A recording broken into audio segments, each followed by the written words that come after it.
नमस्कार, मी सचिन गव्हाणे आपलं स्वागत करतो न्यूज टॉप 9 या बुलेटिनमध्ये। बुलेटिनची सुरुवात करूयात। आज उद्धव ठाकरेंचा निर्धार मेळावा मुंबईत पार पडलेला आहे।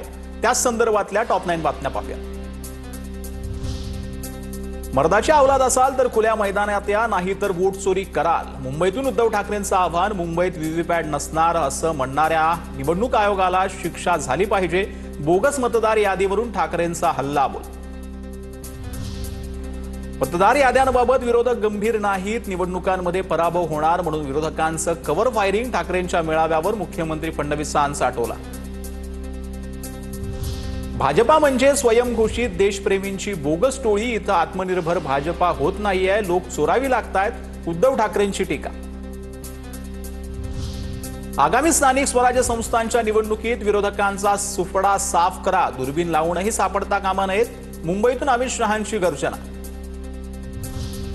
मराठी भाषा भवन रखडलंय, पण भाजपचं कार्यालय घाईघानं बांधलं जातंय। अॅनाकोंडा आज भूमिपूजन करून गेला, त्याला मुंबई गिळायची आहे। ठाकरेंकडून अमित शहांचा अॅनाकोंडा असा उल्लेख। वरळीत 19,333 मतदारांमध्ये गडबड पाहायला मिळते। एकाच व्यक्तीचे 2 कार्ड, नावं, पत्ता सारखे पण एपिक नंबर वेगळे। आयोग भाजपासाठी काम करतंय, निवडणुकीच्या तोंडावर आदित्य ठाकरेंचा मोठा आरोप। आता सरकार कुणी मतदान करायचं हे ठरवतंय। मतदान यादीचं वाचन करा, नाव, चेहरे, पत्ते योग्य आहेत का तपासा। बोगस मतदार असल्यास त्याला फटकवा, उद्धव ठाकरेंचं आवाहन।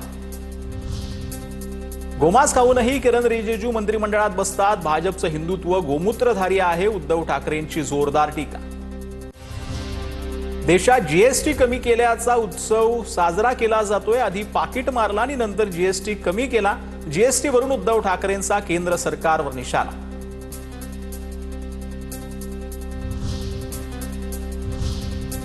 आता वय दिवसभरातील मोठ्या राजकीय टॉप 9 बातम्या। भाजपला कधीच मतदारांचा कौल नव्हता, फक्त पैशाचा माज होता। भाजपाकडे लढण्यासाठी कुणी नाही, भाजपा आपलीच माणसं घेऊन आपल्या विरोधात लढवत आहेत। उद्धव ठाकरेंची भाजपवर टीका। भाजप काचेच्या घरात राहत नाही, त्यामुळे आमच्यावर दगड फेकू नका। सर्व परवानग्या घेत स्वतःचे पैसे खर्चून जागा घेतली। जागा बळकवण्याची सवय असणाऱ्यांनी टीका करू नये, फडणवीसांची विरोधकांवर टीका।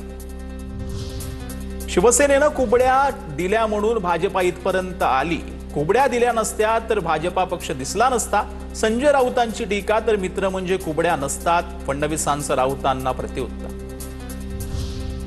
उद्धव ठाकरेंची भाजपवर भगवी ललकार। अमित शहा पुन्हा येतील तेव्हा ही मुंबई भगवीमय झालेली असेल। विरोधकांनी कितीही तयारी केली तरी भगवा फुटणार नाही, निर्धार मेळाव्यातून ठाकरेंचा यलगार। अमित शहांची भीती निर्धार मेळाव्याच्या चेहऱ्यावर स्पष्ट दिसत होती। उद्धव ठाकरेंनी अमित शहांवर केलेल्या टीकेवरती मंत्री आशिष शेलार यांचे ट्विट करत उत्तर। मनसेच्या 1 तारखेच्या मोर्चा संदर्भात उद्या प्रमुख नेत्यांची शिवतीर्थवर बैठक। तर 1 नोव्हेंबरच्या मोर्चामध्ये मतदारांचा रोष दिसू द्या। आयोगाचा मुंगळ कारभार पारदर्शकपणे तरुणांसमोर मांडा, राज ठाकरेंचे पदाधिकाऱ्यांना आदेश। मराठी भाषा भवन रखडलंय, पण भाजपच्या कार्यालयाची फाईल राफेलच्या वेगानं हल्ली। संजय राऊतांची टीका। तर कार्यालयाची जागा रीतसर 90 कोटीला विकत घेतली, नवनाथ बन यांचं उत्तर। हाऊसिंग कॉर्पोरेशनच्या जमिनीवरती भाजपा कार्यालय कसं बांधू शकतं, योग्य कागदपत्र नसताना जागा विकत घेतली तर भूमिपूजन कसं करता, रोहित पवारांचा सवाल। सरचा पहिला टप्पा संपला, बिहारची मतदार यादी शुद्ध झाली। केंद्रीय निवडणूक आयोगाची पत्रकार परिषदेत माहिती। तर दुसऱ्या टप्प्यात 12 राज्यांमध्ये एसआयआर प्रक्रिया जी आहे ती राबवली जाणार, मुख्य निवडणूक आयुक्त ज्ञानेश कुमार यांची घोषणा। तर फलटणमध्ये डॉक्टर तरुणीची आत्महत्या तिने केलेली होती, त्या संदर्भातल्या टॉप 9 बातम्या पाहूया। महिला डॉक्टरच्या आत्महत्येचं भांडवल करू नका, कोणालाही सोडणार नाही। मुख्यमंत्री फडणवीसांची प्रतिक्रिया। आत्महत्येचं राजकारण करणं दुर्दैवी असल्याचंही वक्तव्य।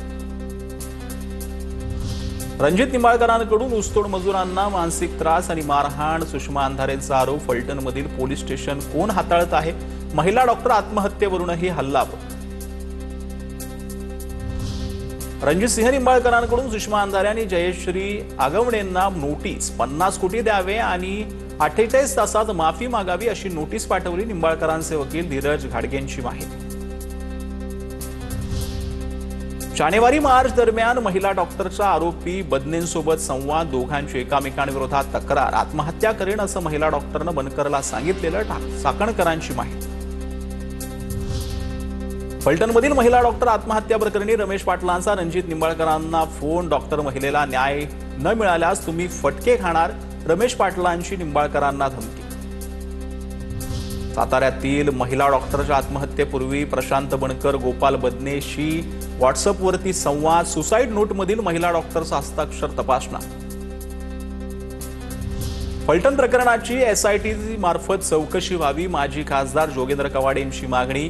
दोषी अधिकाऱ्यांवर कोणतीही दया न दाखवता कारवाईची मागणी.